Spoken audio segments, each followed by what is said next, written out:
Sa bawat luha may pag-asang tangan, mga pangarap na minsang iniwan, ngayon'y binubuo ng ating bayan. Kapit-pisik tayo'y magtatagumpay, sa hirap at ginhawa sama-sama't sabay. Huwag bibitiw, huwag susuko sa bagong bukas na ating itatayo. Bagong araw, bagong pag-asa, bagong Pilipinas na... Ito yung mga bagong makinarya na ginagamit natin para mapabilis at mapaganda ang ating pag-repack ng ating relief goods. Kaya kadalasan nakikita lang natin yung kahon-kahon. Ito ngayon yung laman ng mga iba't ibang health kit, sanitary kit, family dress kit, cooking kitchen, lahat. Ito yung binibigay natin para doon sa mga naging biktima pagka nagkabagyo, kahit na anong klaseng disaster. At yung tinesting namin, yun yung balde na merong filter na kahit anong klaseng tubig, wag lang malat. Pero kahit na ibaba sa fresh water, kahit hindi masyado malinis, pwedeng ilagay sa balde, pwedeng inumin, dadaan lang doon sa filter na yun. Ang maganda dito sa bagong makinarya na ginagamit natin, mas mapapabilis at mas mapapaganda ang ating pagpacking ng mga relief goods para ibibigay natin sa ating mga evacuees, para sa mga naging biktima. Ngayon tinatanong ko sa ating kalihim ng DSWD kung handa na tayo sa kissing. Mukha namang ready na tayo.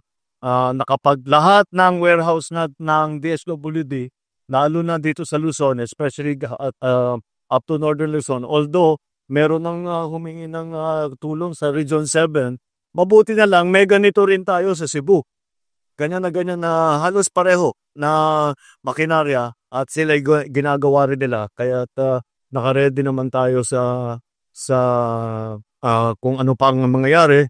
Sana hindi na lumakas yung bagyo, pero kung sakali ay lalakas pa, naka-ready naman tayo. At ang report ng DSWD sa akin, sa ngayon, ang naka-storage sa atin ay 3 milyon na relief goods na pack na pwede nating ibigay. So, siguro sapat naman yun kahit ano pang nangyari. That is, nung kami ay unang sinimula namin ito, ang naka-reserva lang para sa relief good, 500,000 na packs. Ngayon, pinataas namin, naging 1 million, naging 2 million, ngayon 3 million na. Kaya mabuti naman at kung ano man ang mangyari, may makakatulong kayo sa ating mga kababayan. Sige, maraming salamat. Thank you. Pinisita nga po ni President Marcos Jr. itong National Resource Operations Sector para makita niya personally yung kung isinasagawa natin na production ng mga family food packs na siya namang dinidistribute natin sa mga disaster-affected populations. So dito nakita niya na yung mechanized packing system. Pinakita natin na mula doon sa sacks of rice ay babagsak yung 6 kilograms doon sa ating vacuum packing machine. Isi-seal po yan and then ilalagay doon sa mga slatted cartons. By the way, meron din tayong machine na magpo-form o magbubuo na noong mga slatted cartons. And from the vacuum pack rice machine, ilalagay doon sa ating slatted cartons at piikot siya doon sa conveyor belt na kung saan maglalagay naman yung mga volunteers natin ng mga 10 assorted tin cans. Meron dyan corned beef, merong tuna flakes in oil, and merong sardines. And from that, ilalagay din yung 5 sachets ng Chocomod and 5 sachets ng coffee. And then, dadaan po siya doon sa weighing scale na kung saan nga po titiyakin na kumpleto yung laman ng mga family food packs. Yung required weight ay kumpleto. And then from there, dadaan na siya doon sa packing system na kung saan ititape na nga po siya noong ating machine and lalagyan na po noong barcode doon sa sticker na nakita nyo po na linagay. Nakalagyan dyan yung date of manufacturing, date of expiry, and kung saan po siya madidispatch na rin. So that will be easier for us to track ito pong mga family food packs na idinidispatch po from our production. Ang ating pong National Resource Logistics Management Bureau ay nakapaghanda na ng mahigit 3 million family food packs at ito ay strategically prepositioned across the country. Meron tayo more than 900 ng mga warehouses, close to 1,000 na po iyan. na mga warehouses at naglalaman na po yan ng ating mga family food packs and non-food items. Again, we have more than 3 million family food packs. More than 300,000 are here at the National Resource Operations Center, and the rest nasa iba't ibang rehiyon na po namin yan.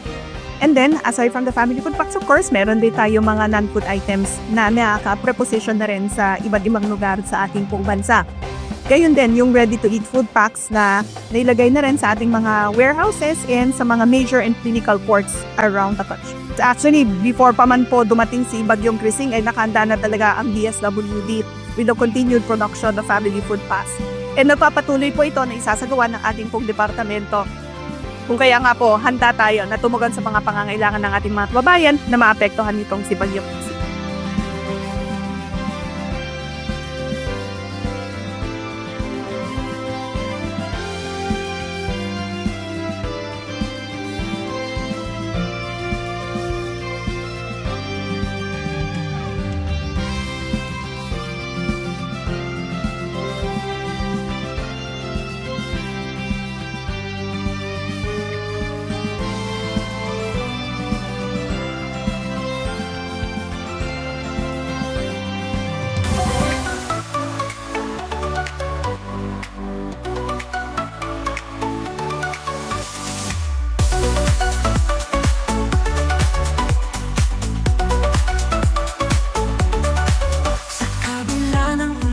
Tayo'y bumangon, sa bawat luha may pag-asang tangan. Mga pangarap na minsang iniwan, ngayon'y binubuo ng ating bayan. Kapit-pisik tayo'y magtatagumpay, sa hirap at ginhawa sama-sama't sabay. Huwag bibitaw, huwag susuko, sa bagong bukas na ating itatayo. Bagong araw, bagong pag-asa, bagong Pilipinas na magkaisa. Tangan ng tapang, pusong may dangat, tayo'y muling babangon, di magpapaalipin kailanman.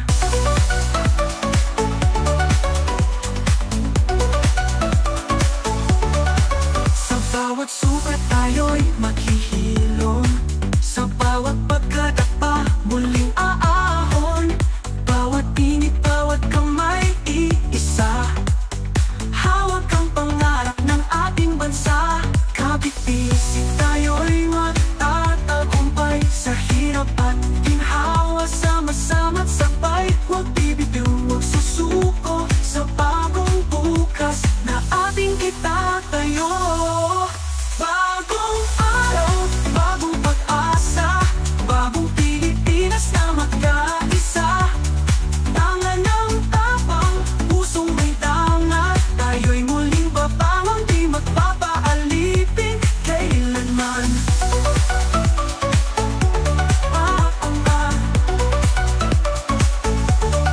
Sa bawat kalsada, sa bawat tahanan, tinig ng pagbabago, sama-samang aawitan. Pag-ibig at pag-asa, sa puso'y iukit. Bagong Pilipinas, ito'y ating itatayo't ipagpupunyagi. Bagong araw, bagong pag-asa, bagong Pilipinas na magkaisa. Tangan ng tapang, pusong may tangan, tayo'y muling babangon, di magpapaalipin kailanman. Tayo'y muling babangon, tayo'y bagong bayan, tayo'y bagong Pilipinas. Tayo'y iisa, tayo'y iisa.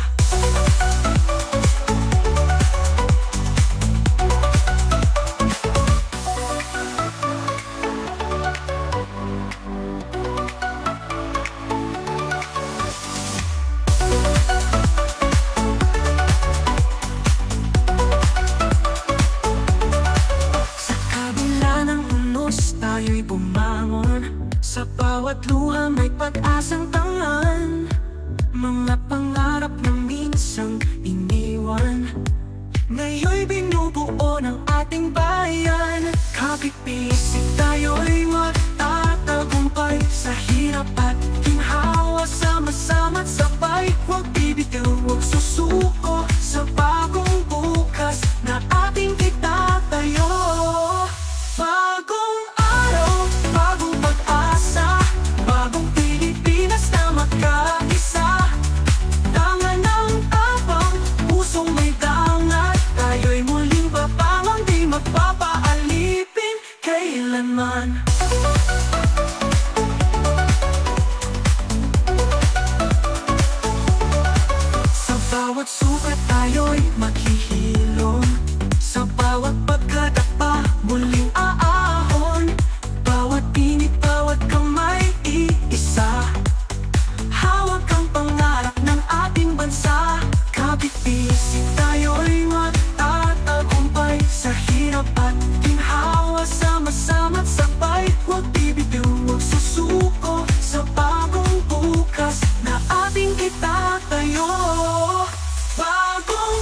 kalsada, sa bawat tahanan, tinig ng pagbabago, sama-samang aawitan, pag-ibig at pag-asa, sa puso'y iukit. Bagong Pilipinas, ito'y ating itatayo't ipagpupunyagi. Bagong araw, bagong pag-asa, bagong Pilipinas na magkaisa. Tanga ng tapang, pusong may tangan, tayo'y muling babangon, di magpapaalipin kailanman.